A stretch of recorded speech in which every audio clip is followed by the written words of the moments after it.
ఘోర వార్తాలోకంకి స్వాగతం. ఈనాటి ముఖ్యాంశాలు. 5వ విడతలో 59.06% పోలింగ్. హింస చెలరేగిన హత్యాయత్నం సెక్షన్లే పెట్టని వైనం.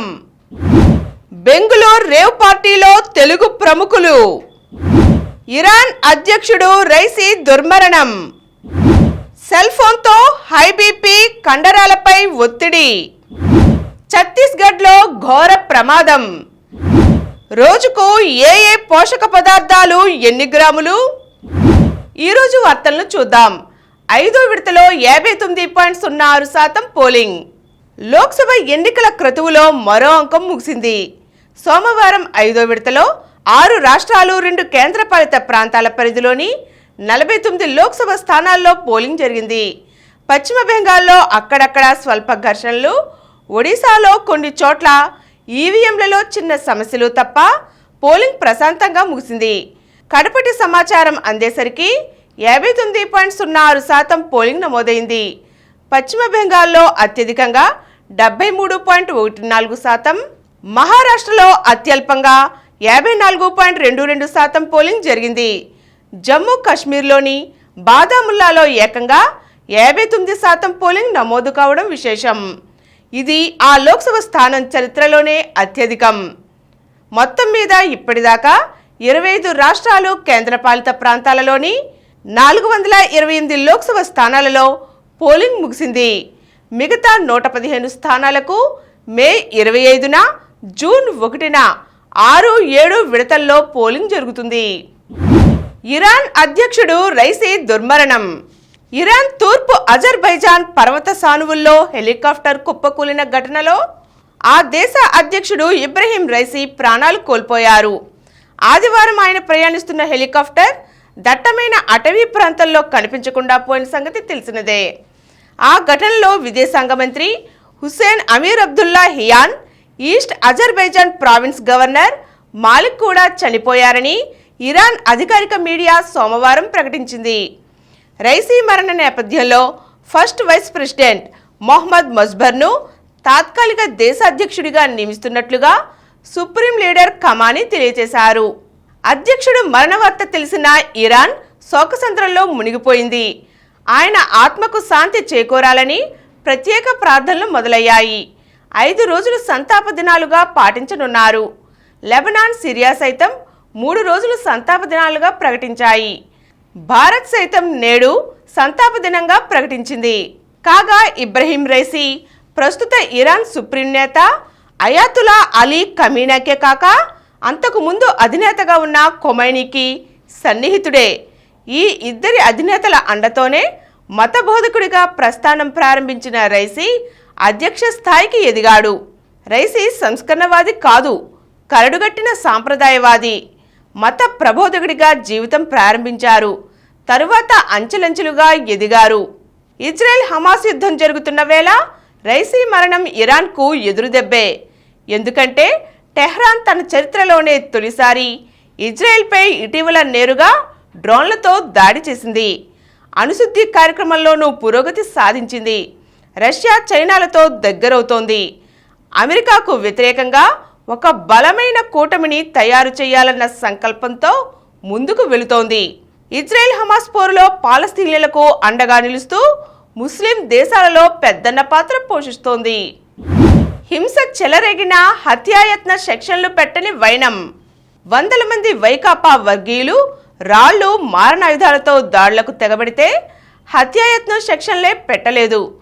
అధికార పార్టీ నాయకులే పోలింగ్ కేంద్రాల్లోకి చొరబడి ఈవీఎంలు ధ్వంసం చేస్తే ప్రజా ప్రాతినిధ్య చట్టంలోని సెక్షన్లు వర్తింపచేయలేదు. ఊళ్లలో దళితులపై దమనకాండకు పాల్పడితే ఎస్సీ, ఎస్టీ అట్రాసిటీ సెక్షన్లు జోడించలేదు. పోలింగ్ రోజున, ఆ తరువాత రాష్ట్రంలో పెద్ద ఎత్తున చెలరేగిన హింసాత్మక ఘటనలపై కేసులు నమోదు చేసిన పోలీసులు పలు చోట్ల తేలికపాటి సెక్షన్లతో సరిపెట్టేశారు. దర్యాప్తు కూడా లోపభూయిష్టంగా కొనసాగించారు. ఇప్పటి వరకు నిందితులనే పూర్తి స్థాయిలో గుర్తించలేదు. కొన్ని నియోజకవర్గాల్లో అసలు ఒక్కరిని అరెస్ట్ చేయలేదు. పైగా వారికి సిఆర్పిసిలోని సెక్షన్ 41A నోటీసులు ఇచ్చి సరిపెట్టేశారు. ఎన్నికల సంఘం ఆదేశాల మేరకు ఏర్పాటైన సిట్ దర్యాప్తులో ఇటువంటి అంశాలన్నీ వెలుగు చూశాయి. పల్నాడు, తిరుపతి, అనంతపురం జిల్లాల్లో 2 రోజులు విస్తృతంగా పర్యటించిన సిట్ బృందాలు 6 నియోజకవర్గాల పరిధిలో తీవ్ర హింసాత్మక ఘటనలకు సంబంధించి నమోదైన 33 కేసులను పరిశీలించాయి. వీటికి సంబంధించిన 150 పేజీల సమగ్ర నివేదికను సిట్ అధిపతి వినీత్ బ్రిజ్లాల్, ఎస్పీ రమాదేవి సోమవారం సాయంత్రం డీజీపీ హరీష్ కుమార్ గుప్తాకు అందజేశారు. ఆయన ఈ నివేదికను ఎన్నికల సంఘానికి పంపించారు. బెంగళూరు రేవ్ పార్టీలో తెలుగు ప్రముఖులు. బెంగళూరు శివార్లోని జిఆర్ వ్యవసాయ క్షేత్రంలో జరిగిన రేవ్ పార్టీలో నగర నేర నియంత్రణ దళం పోలీసులు సోమవారం తెల్లవారుజామున దాడి చేశారు. 5 నిర్వాహకులను అరెస్ట్ చేశారు. వాసు అనే వ్యక్తి పుట్టినరోజు సందర్భంగా ఈ పార్టీ ఏర్పాటు చేసినట్లు గుర్తించామని, తెలుగు సినీ సహాయ నటులు, తెలుగు, కన్నడ, బుల్లితెర నటీమణులు, మోడల్స్, డాన్సర్లు పాల్గొన్నారని సంయుక్త కమిషనర్ చంద్రగుప్తా విలేకరులకు వెల్లడించారు. 45 గ్రాముల MDMA మాత్రలు, కొకైన్ తదితర మత్తు పదార్థాలను స్వాధీనం చేసుకున్నాం. 18 లగ్జరీ కార్లను సీజ్ చేశాం. పార్టీకి మొత్తం 101 మంది హాజరు కాగా అందులో 30 మంది మహిళలు ఉన్నారు. వారిలో 25 మంది యువతులే. వారందరినీ విచారిస్తున్నాం. కొందరు అనుమానితుల రక్త నమూనాలు సేకరించి పరీక్షలకు పంపాం. పార్టీలో పాల్గొనేందుకు కొందరు హైదరాబాద్ నుంచి విమానాల్లోనూ వచ్చారు. సినీ నటులతో పాటు వివిధ రంగాల ప్రముఖులు, సాఫ్ట్వేర్ ఇంజనీర్లు వీరిలో ఉన్నారు. పోలీసుల దాడి సమయంలో కొందరు మత్తు పదార్థాలను మరుగుదొడ్లు, ఇతర ప్రదేశాల్లో పడేసినట్లు గుర్తించాం. వచ్చిన వారంతా మత్తు పదార్థాలను వినియోగించారో లేదో పరీక్షల్లో తేలుతుంది. ఈ ఘటనపై ఎలక్ట్రానిక్ సిటీ పోలీసులు కేసు నమోదు చేసి దర్యాప్తు చేస్తున్నారు అని సంయుక్త కమిషనర్ పేర్కొన్నారు. Sunset to sunrise victory పేరుతో ఆదివారం సాయంత్రం నుంచే ఇక్కడ రేవ్ పార్టీ మొదలైనట్లు తెలిసింది.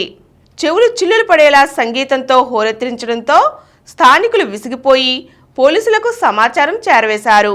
తెలుగు సినీ పరిశ్రమలో పేరున్న ఓ క్యారెక్టర్ ఆర్టిస్ట్ రేవ్ పార్టీలో పాల్గొన్నట్లు ప్రచారం జరగడంతో ఆమె వివరణ ఇచ్చారు. నేను ప్రస్తుతం హైదరాబాద్లోనే ఉన్నా, ఆ పార్టీలో పాల్గొనలేదు అంటూ ఆమె ఓ వీడియో విడుదల చేశారు. ఛత్తీస్గఢ్లో ఘోర ప్రమాదం. ఛత్తీస్గఢ్ రాష్ట్రంలోని కబీర్ధామ్ జిల్లాలో ఘోర రోడ్డు ప్రమాదం చోటు చేసుకుంది. ఓ పికప్ వ్యాన్ అదుపు తప్పి 20 అడుగుల లోతులో లోయలో పడిపోయింది. ఈ ఘటనలో 19 మంది ప్రాణాలు కోల్పోయారు. మరో 4 గాయాల పాలయ్యారు. మృతుల్లో 18 మంది మహిళలు, ఒక పురుషుడు ఉన్నాడు. కబీర్ధామ్ జిల్లాలోని సెంహారా గ్రామానికి చెందిన గిరిజనులు తునికాకు సేకరణ కోసం సమీపంలోని అడవికి వెళ్లారు. తిరిగి వస్తుండగా వారు ప్రయాణిస్తున్న పికప్ వ్యాన్ కక్దూర్ పోలీస్ స్టేషన్ పరిధిలోని బహాపాని గ్రామ సమీపంలో బంజారీ ఘాట్లో అదుపు తప్పి 20 అడుగుల లోయలో పడిపోయింది. సెల్ ఫోన్తో హై బీపీ, కండరాల ఒత్తిడి.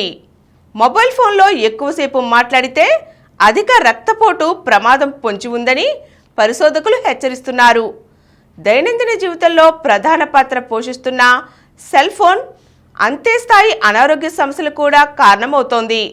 వారానికి 30 నిమిషాలు అంతకంటే ఎక్కువసేపు మొబైల్ ఫోన్లో మాట్లాడేవారిలో దుష్ప్రభావాలు తీవ్రస్థాయిలో ఉంటున్నాయి. ముఖ్యంగా రక్తపోటు ప్రమాదాన్ని పెంచుతోందని తాజా అధ్యయనంలో తేలింది. యూరోపియన్ హార్ట్ జర్నల్ డిజిటల్ హెల్త్లో ప్రచురితమైన ఒక అధ్యయనం ప్రకారం చైనాలోని గ్వాంగ్జోలోని సదరన్ మెడికల్ యూనివర్సిటీ పరిశోధకులు మొబైల్ ఫోన్ల నుంచి వెలువడే తక్కువ స్థాయి రేడియో ఫ్రీక్వెన్సీ శక్తి రక్తపోటు పెరుగుదలతో ముడిపడి ఉందని గుర్తించారు. మెడ, భుజాలు, చేతుల్లో కండరాల నొప్పులు అత్యంత సాధారణ దుష్ప్రభావాల్లో ఒకటిగా వైద్యులు చెబుతున్నారు. ఒత్తిడికి గురవడంతో తీవ్ర తలనొప్పికి దారితీస్తుందని హెచ్చరిస్తున్నారు. ఫోనును చెవికి చాలా దగ్గరగా పెట్టుకుని మాట్లాడటం, ఇయర్ ఫోన్లు, హెడ్ ఫోన్లను నిరంతరం ఉపయోగించడంతో టిన్నిటస్ వంటి చెవి సమస్యలు వస్తాయంటున్నారు. ఫోన్ స్క్రీన్పై ఎక్కువసేపు చూడడంతో కంటిపై ఒత్తిడి పెరిగి కళ్ళు పొడిబారడం, చూపు మసకబారడం, తలనొప్పి, ఊబకాయం వంటి సమస్యలు దరిచేరుతున్నాయని పేర్కొన్నారు. రోజుకు ఏ పోషకాలు ఎన్ని గ్రాములు? ఆహారంలో సరిపడా పోషకాలు ఉన్నప్పుడే అది సమతుల ఆహారం అవుతుంది. అందుకోసం శాకాహారులైతే రోజు మొత్తంలో 250 గ్రాముల తృణధాన్యాలు, 400 గ్రాముల కూరగాయలు, 100 గ్రాముల పండ్లు, 85 గ్రాముల పప్పు దినుసులు, 35 గ్రాముల నట్స్, 27 గ్రాముల కొవ్వులు, నూనెలు, 300 గ్రాముల పాలు, పెరుగు తీసుకోవాలి. మాంసాహారులైతే 260 గ్రాముల తృణధాన్యాలు, 400 గ్రాముల కూరగాయలు, 100 గ్రాముల పండ్లు, 55 గ్రాముల పప్పు దినుసులు, 70 గ్రాముల చికెన్ లేదా ఇతర మాంసం, 30 గ్రాముల నట్స్ సీడ్స్, 27 గ్రాముల కొవ్వులు, నూనెలు, 300 గ్రాముల పాలు, పెరుగు తీసుకోవాలి. అలాగే ఆహారంలోని పోషకాలు నష్టపడకుండా అదే పనిగా బియ్యం, పప్పు దినుసులను నీళ్లలో కడగకూడదు. అలాగే కూరగాయలను, పండ్లను చిన్న చిన్న ముక్కలుగా కోసుకోకుండా పెద్దవిగానే కోసుకోవాలి. కోసిన వెంటనే వండుకోవాలి లేదా తినేయాలి. గిన్నెల మీద మూత ఉంచి వండుకోవాలి లేదా కుక్కర్లో ఉడికించుకోవాలి. ఓవెన్లో వంట గురించి కొందరికి అపోహలు ఉంటాయి. సాంప్రదాయబద్ధమైన వంట విధానాల్లో జరిగే పోషక నష్టానికి, మైక్రో ఓవెన్లో జరిగే పోషక నష్టానికి వ్యత్యాసం ఎంతో తక్కువే. ఇప్పుడు కొన్ని సంక్షిప్త వార్తలు చూద్దాం. పుడమి గర్భాన బొగ్గుమన్న మంటలు.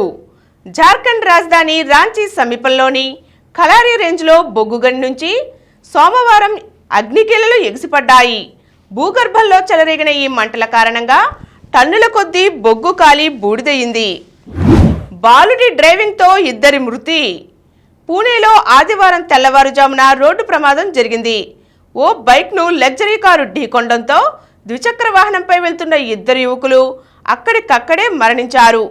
కారు డ్రైవ్ చేసిన నిందితుడు ఓ మైనర్. అతడిని ప్రమాదంపై వ్యాసం రాయాలని, 15 రోజుల పాటు ట్రాఫిక్ పోలీసులతో కలిసి పనిచేయాలని కోర్టు ఆదేశించింది. మానసిక నిపుణుడి వద్ద చికిత్స తీసుకోవాలని, భవిష్యత్తులో ఎవరైనా రోడ్డు ప్రమాదాలకు గురైతే బాధితులకు సాయం చేయాలని సూచించింది. జ్యోతి ఎర్రాజీకి స్వర్ణం, రజతం.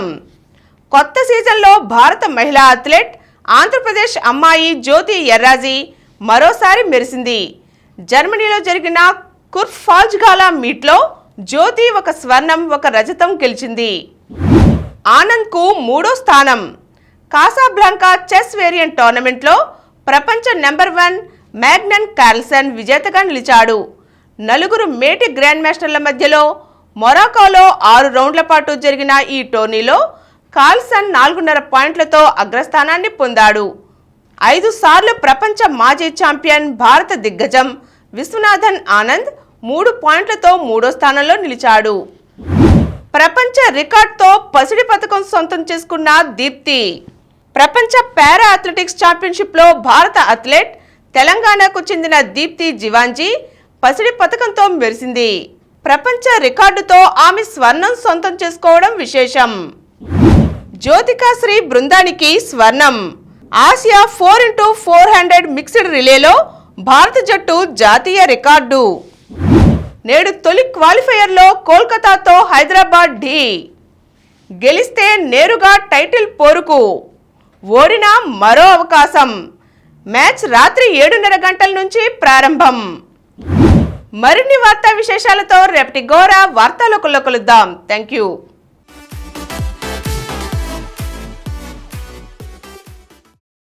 ప్రతిరోజు వార్తా విశేషాల కోసం అనతి కాలంలోనే 20 కోట్ల వ్యూస్ సాధించిన డాక్టర్ సమరం మల్టీ ఛానల్ నెట్వర్క్ సమర్పించు గోరా వార్తాలోకంకు సబ్స్క్రైబ్ చేయండి, లైక్ చేయండి, మీ ఫ్రెండ్స్కి షేర్ చేయండి. అలాగే ప్రక్కనున్న గంట సింబల్ని ప్రెస్ చేయడం మర్చిపోకండి.